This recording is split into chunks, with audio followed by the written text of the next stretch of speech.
Assalamualaikum warahmatullahi wabarakatuh. Selamat datang sahabat saya semua. Kembali lagi di Cilote Sehati. Cilote Sehati, sehat itu berarti loh.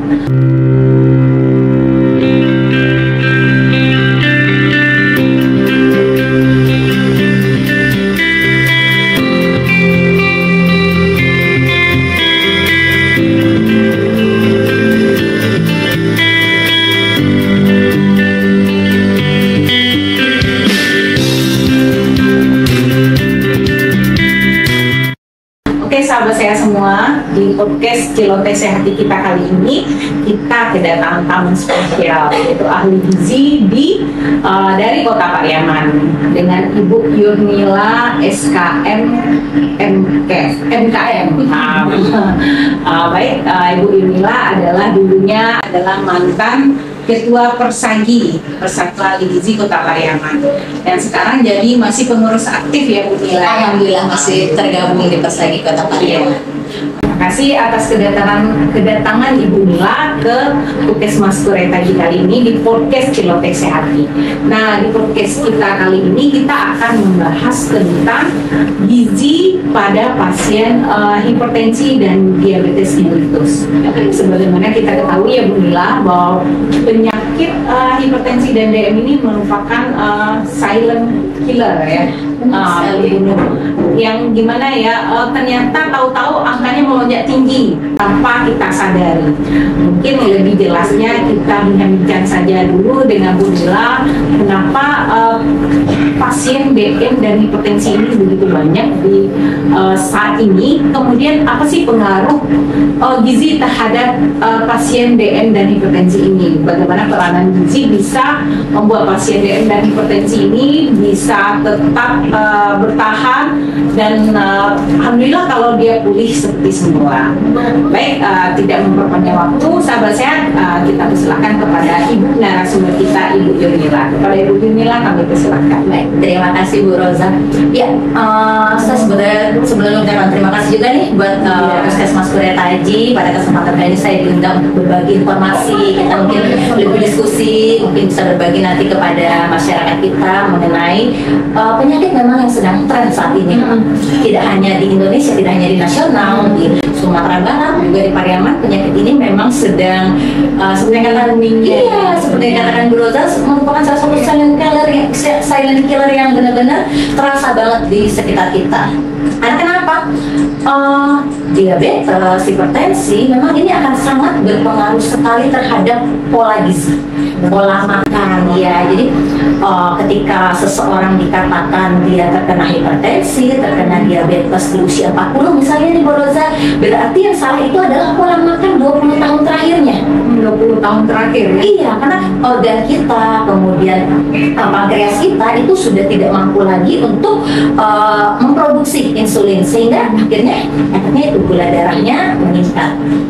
Kemudian ketika Bu Roza mengatakan apa sih peran pola gizi, pola makan terhadap kejadian hipertensi dan diabetes, ini yang saya ceritakan kepada masyarakat kita, terutama masyarakat Pariaman, bahwa karena sekarang ini kita terjadi perubahan pola makan, pola kebiasaan. Kalau dulu mungkin di zaman-zaman Bu Roza kecil, di zaman saya kecil, mungkin kita makan adalah makanan yang dimasak oleh ibu bapak kita, oleh orang tua kita. Nah sekarang ini makanan fast food, siap saji yang sangat menarik sekali. Mungkin Pariaman lah misalnya saya ngeliat nih pusat kuliner kita nih, daerah Kampung Baru ya Bu Roza, itu kanan kirinya rata-rata sudah fast food. Iya, minuman yang cepat saji, banyak makanan fast food ya. Nah iya semua, karena si fast food kemudian minuman cepat saji itu emang penyumbang terhadap kejadian angka diabetes dan hipertensi yang biasanya di umur 40, sekarang anak-anak sudah mulai kena. Karena itu lagi pola kebiasaan, perubahan pola makan, sosial yang berubah. Beberapa waktu ini saya lihat banyak sekali penelitian-penelitian di bidang gizi melihat itu. Ternyata anak-anak kita SMA sudah terkena gula darah, kemudian 20 tahun sudah gulanya sudah tinggi. Itu karena memang terjadi perubahan pola makan, pola kebiasaan pada anak-anak kita. Berarti pola makannya yang sekarang ini lebih cenderung tidak sehat ya. Lebih cenderung tidak sehat. Sehingga terjadi peningkatan angka kejadian diabetes mellitus dan hipertensi, terutama pada remaja tadi ya. Iya, karena sekarang itu kita makanan-makanan yang bersifat-sifat saji itu kan natriumnya cukup tinggi. Iya. Rata-rata jajanannya gurih. Nah itu kelihatannya tuh kalau misalnya natriumnya tinggi, rata-rata makanan lainnya itu gurih. Jadi banyak sekali kandungan natriumnya, sehingga itu yang bikin tekanan darah kita tidak stabil. Gula darah juga seperti itu. Minuman-minuman kaleng, kemudian Instan, yang manis ya, sekarang macam-macam namanya nih. Nah itu tuh kalorinya itu udah sama kayak kita makan satu kali makan. Padahal kita menjadikan itu adalah snack. Iya. Gitu. Jadi memang karena dasar itu. Apalagi ada apa ya, kebiasaan makan apa aja, minumannya minum botol. Minuman botol, Apa aja iya. makan minumannya kaleng. Kalau enggak saset-saset gitu ya. Yang sumber kalori tinggi dan natrium tinggi. Jadi itu memang yang menyebabkan kenapa angka yang kata Bu Roza tadi katakan diabetes dan hipertensi itu kok sekarang banyak sekali, meningkat sekali, bahkan di usia di bawah 40 sudah banyak sekali kita kejadian atau kasus-kasus diabetes dan hipertensi. Berarti ini juga pengaruh ke pola makan. Kalau kita bicara pola makan ya Bu Nila, berarti kita mulainya dulu dari sarapan ya. Berarti sarapan tadi kan mungkin pola makan hariannya, sarapannya kita mulai dari sarapan. Apakah sarapan anak sekarang itu lebih sehat atau bagaimana menurut Bu Nila? Oke, kita ambil dari contoh terdekat dari keluarga ya Bu ya. Jadi kan Bu Roza mungkin berpikir di sarapan ini kan yang paling bisa kita pantau nih. Iya, karena sarapan itu kan umumnya biasanya pasti di rumah biasanya ya. Kalau dulunya orang sarapan di rumah, nah sekarang ini kan banyak beralih kadang-kadang ke rumah makan atau toko, kelontong gitu. Iya. Kita mulai dari sarapannya dulu. Kalau kita berbicara pola makan berarti harian kan, dari sarapan, makan siang, makan malam. Kita mulai dari sarapannya nih. Kita baik ternyata ini karena saya kan sebelum ini saya di puskesmas. Saya sebagai ahli gizi memberikan konseling kepada pasien-pasien dengan diabetes, dengan diagnosa diabetes. Jadi ketika saya menggali bagaimana pola makan kebiasaan masyarakat Kota Pariaman, biasanya kita di Pariaman ini atau di Sumatera Barat kita identik sarapan pagi kita adalah makan jajan di luar, ketupat. Nah, kenapa? Makanya ketupat yang jualan ketupat di Kota Pariaman ini cukup banyak dan cukup menjamur. Sebenarnya kalau makan ketupatnya tidak masalah, iya, tapi ya. ada beberapa hal yang harus kita perbaiki konsep dalam sarapan. Ini yang ingin saya sampaikan kepada Bu Roza dan mungkin kepada masyarakat Pariaman, yang dikatakan makanan yang sehat itu, makanan yang sehat, pola makan yang sehat itu, ketika kita satu kali makan, kita itu mengkonsumsi karbohidrat, kita mengkonsumsi protein, kita mengkonsumsi serat, sayur dan buah, vitamin mineral dan serat. Nah itu yang harus ada dalam setiap kali makan. Mau itu makan pagi, makan siang, makan malam, 5 unsur tersebut harus masuk, si karbohidrat, protein, vitamin mineral dan serat. Nah kenyataannya yang terjadi di lingkungan kita sekitar itu masyarakat kita memiliki komposisi pola gizi yang kurang tepat. Nah karena misalnya saya ambil aja nih contoh kecilnya ketika kita sarapan pagi Bu Roza, mungkin kejadiannya juga nanti ada di saya, di Bu Roza atau di masyarakat Kota Pariaman lainnya. Jadi kita sering salah dalam mengatakan sarapan pagi. Jadi kalau masyarakat kita memiliki kebiasaan mereka sarapan pagi itu dia makan lontong. Nah makan lontong ini lontongnya 2. Kemudian kita punya kebiasaan makan lontong itu dengan mie, baik itu mie goreng atau mie putih. Ketupat ini sudah sumber karbohidrat. Kemudian saya lihat lagi di mie sumber karbohidrat. Nanti di mejanya ada lagi nih, ada goreng-gorengan ya Bu Roza, biasanya ada salad, ada bakwan. Nah itu udah sumber tepung-tepungan lagi, karbohidrat lagi. Kemudian nanti ditambah lagi dengan kerupuk. Ya. Iya, jadi kesalahan kita di situ. Iya, jadi akhirnya yang kita makan harusnya karbohidrat, protein, vitamin, mineral dan serat. Akhirnya dalam satu kali makan pagi itu kita hanya karbohidrat lagi. Iya, saya jarang sekali menemukan ada tempat sarapan. Ada sih beberapa yang tapi masyarakatnya yang sadar dia ingin menambah dengan 1 butir telur untuk sumber proteinnya. Itu jarang sekali saya menemukan. Atau ditambah telur ceplok. Sebetulnya kan tidak masalah, itu ada sumber protein.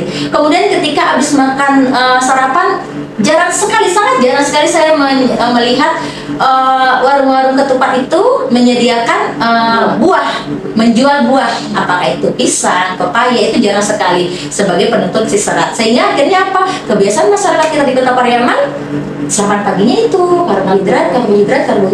Karbohidrat ini kenapa berusaha dia berbahaya kalau dimakannya atau polanya seperti ini berkelanjutan, karena akan menjadi gula adalah si karbohidrat ini di dalam tubuh akan dipecah kegemukan karena kebanyakan karbohidrat, ya. Kemudian nanti dia udah karbohidratnya banyak, aktivitas sedikit. Apalagi kayak kita pekerja kantoran, duduk di kantor.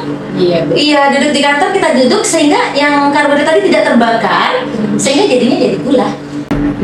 Nah, berarti untuk mensiasati minimal ya, kalau bisa makannya mungkin gulanya pakai sayur gitu ya, imbangi dengan adanya protein gitu, atau setelah makan ketupat mungkin disarankan untuk makan buah gitu ya Bu ya.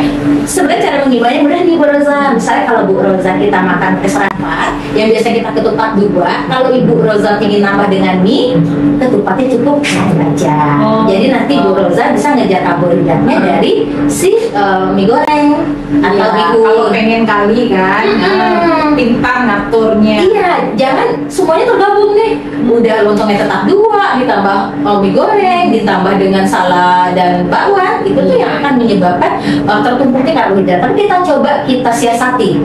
Aduh, pingin mie goreng nih, jadi ketupatnya 1 aja. Terus melihat lagi ada bakwan atau salad, mungkin bisa dikurangi ketupatnya, konsumsi dari karbohidrat. Masih lapar, nanti ini tutup dengan buah, sayur dan buah. Itu ya sahabat sehat, contoh bagaimana kita mensiasati sarapan itu agar tetap sehat dengan sedikit merubah kebiasaan makan kita ya. Benar sekali. Itu memulainya akan sulit sekali karena merubah dari perilaku, bukan kita perilaku, kebiasaan ini biasanya sudah turun menurun dari kita kecil, biasanya orang tua kita sudah mengenalkan hal seperti itu. Memang awalnya akan sangat sulit sekali, tapi yakinlah sebetulnya adalah ketapan hati nih, dimana kita pingin sehat karena sehat itu mahal, kita rubah pelan-pelan, karena kalau merubah secara langsung saya yakin juga akan sulit sekali, tapi pelan-pelan, sedikit demi sedikit rubah menjadi lebih baik. Terutama pola ini harus kita terapkan kepada anak-anak kita ke bawah, karena dia generasi emas kita kan, dia adalah investasi kita, anak-anak kita. Jangan nanti kita pingin orang tuanya kena di diabetes 40, anaknya jangan sampai kena, karena kita sudah ada pengalaman. Jadi kita akan berubah, karena kontrol di rumah adalah biasanya seorang ibu dan ayah. Itu bagi generasi selanjutnya ya Bu Nila. Nah, sekarang bagaimana dengan pasien yang sudah terlanjur menderita diabetes dan hipertensi tadi? Bagaimana pola makan sebaiknya? Pola makan. Baik, sebenarnya Bu Roza, kalau untuk pasien dengan kasus, berarti kan dengan kasus ya diabetes dan hipertensi, setiap pasien itu tidak bisa kita lakukan hal yang sama. Jadi memang untuk pasien itu kita sarankan tentang memang konsul dulu dengan ahli gizi, karena nanti ahli gizi itu akan menghitung berapa kebutuhan dengan berat badannya dengan keadaan, karena kebutuhan saya dengan Bu Roza kan berbeda nih. Iya benar. Kebutuhan harian saya dengan Bu Roza akan berbeda. Jadi itu nanti ahli gizi akan menghitung di kondisi berat badan saya seperti ini, tinggi badan saya seperti ini, itu saya di kondisi status gizi saya seperti apa? Apakah saya masih di kondisi normal? Apakah saya sudah overweight? Atau malah saya sudah obesitas? Karena itu akan perlakuannya akan berbeda.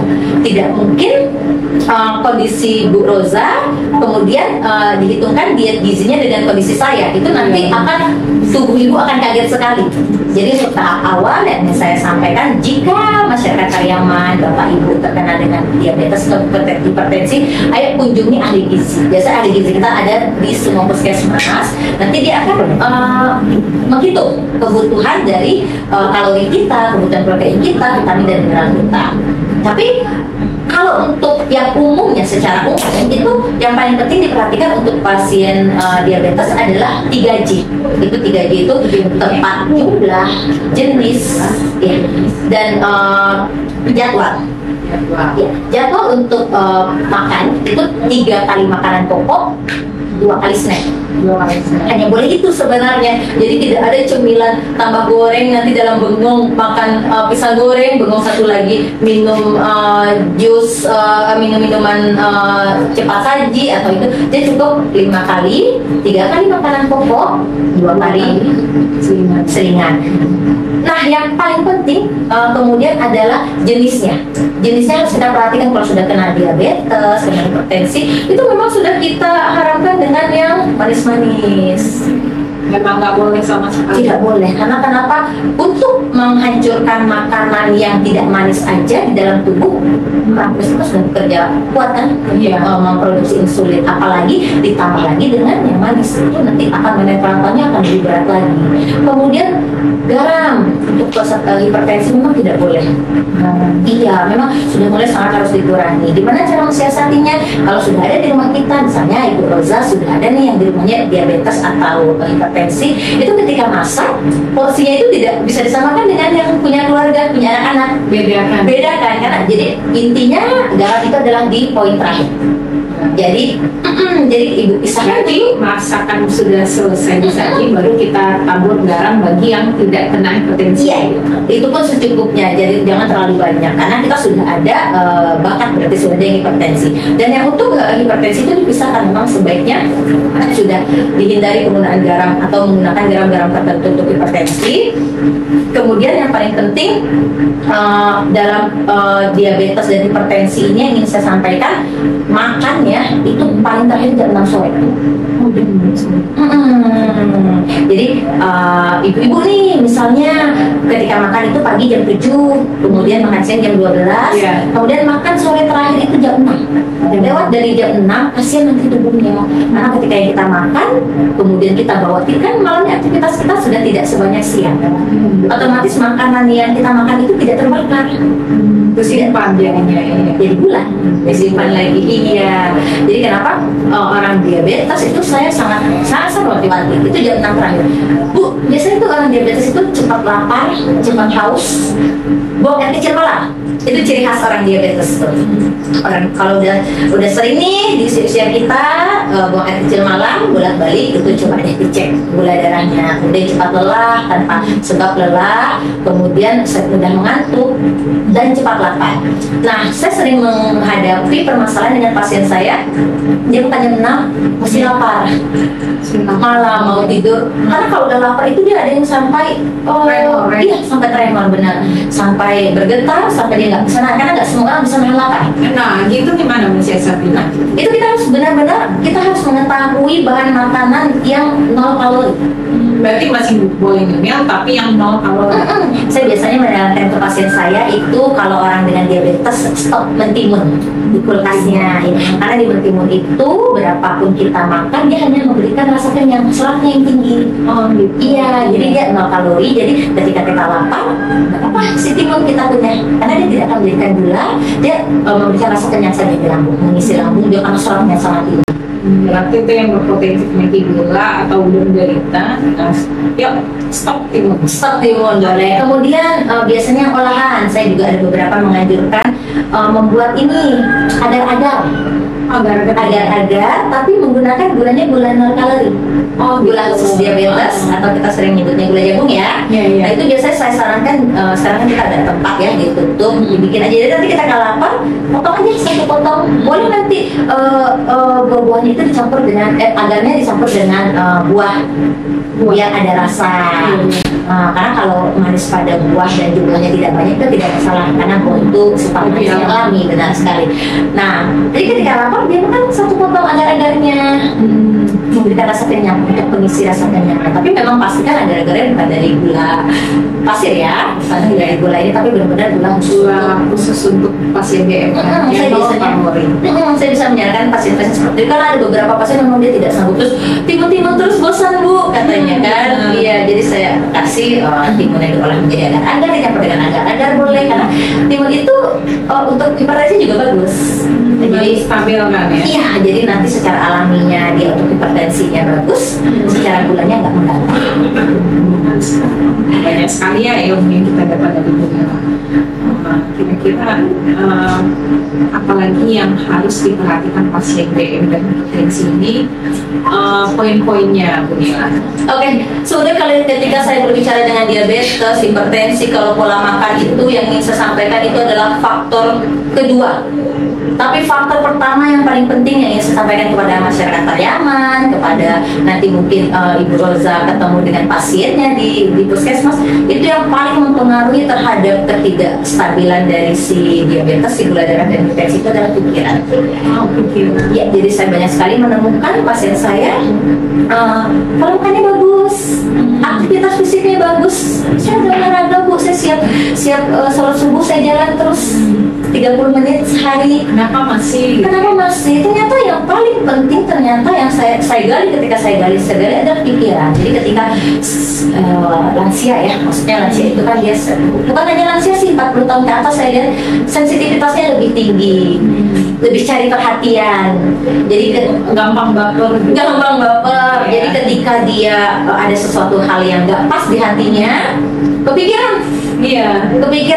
Itu saya yakin otomatis aja tiba-tiba nanti dia akan pusing, sempoyongan, pas dicek gula darahnya tinggi, kemudian besar ya. Pikiran tuh, karena pikiran ini kan yang mengontrol organ kita. Kalau coba Bu Roza, ketika pikiran Bu Roza bagus, tidak ada masalah, pikiran senang, enjoy, apapun yang Bu Roza makan mungkin tidak akan signifikan hasilnya terhadap gula darah. Tapi ketika memang energi negatif pikiran itu sangat mempengaruhi terhadap kesehatan organ-organ tubuh kita. Bisa mengendalikan stres ya. Jadi kayaknya kita kayak mayoritas masyarakat kita di Kota Pariaman Muslim, memang ketika kita sudah 40 tahun ke atas tuh kita memang sudah lebih pendekatan aja. Kita sudah lebih berceritanya mungkin sudah dalam sujud kita, kemudian dengan komunitas-komunitas pengajian, komunitas positif yang rasanya kita bisa bercerita. Karena kalau kita di rumah, kemudian kita malah kepikiran, nangis sendiri, tahu-tahu nanti tinggi. Makanya kenapa program seperti Prolanis itu ada, kemudian posyandu lansia dulu ya, namanya posyandu lansia itu ada. Tujuannya itu, ketika lansia sudah di masa dia tidak beraktivitas, dia harus bertemu dengan komunitasnya. Jadi dia ada, karena kan di rumah sekarang dia anaknya bekerja, cucu sekolah, dia sendiri. Jadi ketika dia ada komunitas positif seperti itu, mereka bisa saling berbagi, mereka saling bercerita. Karena intinya manusia itu ketika sudah bercerita, pikiran lepas, plong ya Bu Roza ya. Mungkin bukan hanya lansia, kita juga seperti itu kayaknya ya. Jadi ketika ada plong, energi positif kembali masuk, otomatis kondisi tubuh kita jauh bisa lebih baik lagi. Tapi kalau kita terlena dengan masalah-masalah kita, nangis, kalau udah nangis, sudah bermasalah, itu pola tidur terganggu. Kalau udah pola tidur malam terganggu, udah akan mempengaruhi terhadap semua aspek kesehatan kita. Jadi kayaknya memang yang saya sampaikan yang poin pertama adalah pola makan, pola pikiran, jaga pikiran. Kalau sudah oke jaga pikiran, baru kita ke pola makan. Setelah pola makan, baru kita ke aktivitas olahraganya. Mungkin pertanyaan terakhir nih Bu Nila, sebagai Bu Nila aktif di Persagi, nah kira-kira apa peran Persagi dalam termasuk dalam pengelolaan penyakit kronis pasien DM hipertensi? Oke, baik, mungkin saya ingin mengenalkan sedikit mengenai Persagi dulu. Persagi itu adalah organisasi Persatuan Ahli Gizi dan kita saat ini di Kota Pariaman. Kita beranggotakan sekitar 50 orang dari semua puskesmas dan rumah sakit umum serta Sadikin. Yang ingin kami sampaikan, jangan takut mengunjungi ahli gizi kita di puskesmas. Sampaikan, ceritakan penyakit kita, karena nanti ahli gizi akan membantu menghitungkan bagaimana keadaan status gizi kita saat ini, apakah kita masih dalam kondisi baik-baik saja atau obesitas atau overweight, dan bagaimana keadaan dari hasil diagnosa kita. Nanti akan dibantu.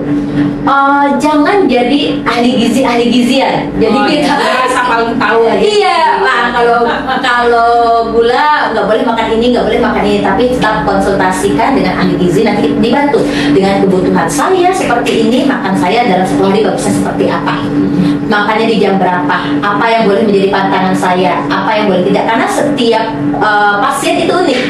akan keluhannya berbeda. Ada yang pasien hanya hipertensi saja, ada hanya pasien diabetes saja, ada pasien dengan diabetes dan hipertensi, itu akan berbeda perlakuan. Iya, jadi memang yuk datang, karena saat ini yang datang ke ahli gizi kita itu masih rata-rata adalah tumbuh kembang anak, ibu hamil, perkembangan anak, iya, anak yang nggak mau makan. Tapi sebenarnya ahli gizi kita itu bisa membantu, memberikan jalan keluar untuk pasien-pasien dengan sakit-sakit tertentu. Bahkan semua penyakit yang memerlukan diet khusus, kita nyebutnya diet khusus. Jadi pola makan diabetes seperti apa, hipertensi seperti apa, ginjal seperti apa, itu sudah ada khususnya, sudah ada makanan yang boleh, makanan yang tidak, minum air yang bolehnya berapa, makan buahnya apa yang boleh, apa yang tidak, itu sudah ada semuanya ketentuannya. Silahkan nanti Ibu Roza mungkin pasien-pasiennya bisa diarahkan ke ahli gizi kita yang ada yang tersebar di seluruh puskesmas dan rumah sakit yang ada di Kota Pariaman. Sedikit info ya buat Bu Nila. Alhamdulillah di Puskesmas Kuretaji ini kan sudah ada kelompok prolanis menolak penyakit kronis. Itu juga sudah kita mintai ahli gizi juga, insya Allah sudah mulai bertahap. Kita konsultasi ke ahli gizi dan alhamdulillah itu seperti Bu Nila lihat itu pasien DM dan hipertensi itu sudah terkumpul di satu kelompok itu.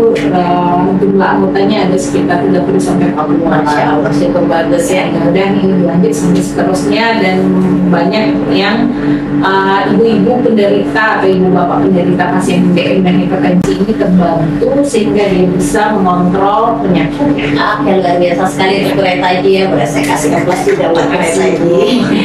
Baik, sahabat sehat semua, mungkin informasi tadi sangat menarik dan sangat berguna sekali bagi bapak ibu semua, terutama mereka bapak ibu yang menderita penyakit hipertensi dan diabetes mellitus. Dan informasi tadi juga berguna buat kita semua, karena bagaimanapun kita harus berusaha agar penyakit yang katanya silent killer ini tidak sampai ke kita dan keluarga kita. Bagaimana kita mendidik anak muda untuk tidak sembarangan mengatur pola, tidak sembarangan jajan dan mengatur pola makannya, dan yang terutama sekali adalah bagaimana kita pola pikir kita menjadi lebih sehat, terbuka, tidak gampang stres. Baik, terima kasih atas informasinya Bu Nila. Informasi tadi bagus dan menarik sekali. Mudah-mudahan kita bisa bertemu lagi di lain kesempatan di podcast Ciloteh Sehat. Kita tutup podcast Ciloteh Sehat ini. Baik, kita tutup dengan jargon kita, podcast Ciloteh Sehat. Sehat itu berarti buat kita loh. Terima kasih.